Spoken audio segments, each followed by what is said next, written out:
جنگ بندی برقرار ہے تاہم ایران کی خلاف ورزی کر رہا ہے اور ایران نے امریکی جنگی جہازوں اور تجارتی بحری جہازوں کو متعدد بار نشانہ بنانے کی کوشش کی ہے، جبکہ اس سلسلے میں 2 تجارتی جہاز اب بھی ایران کی تحویل میں ہیں۔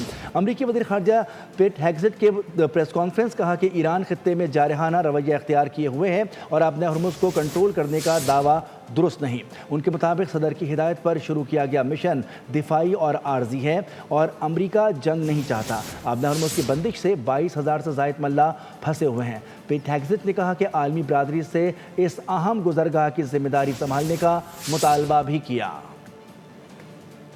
جنگ بندی برقرار ہے تاہم ایران کی خلاف ورزی کر رہا ہے اور ایران نے امریکی جنگی جہازوں اور تجارتی بحری جہازوں کو متعدد بار نشانہ بنانے کی کوشش کی ہے، جبکہ اس سلسلے میں 2 تجارتی جہاز اب بھی ایران کی تحویل میں ہیں۔ امریکی وزیر خارجہ پیٹ ہیگزٹ کے پریس کانفرنس کہا کہ ایران خطے میں جارحانہ رویہ اختیار کیے ہوئے ہے اور اپنے ہرمز کو کنٹرول کرنے کا دعویٰ درست نہیں۔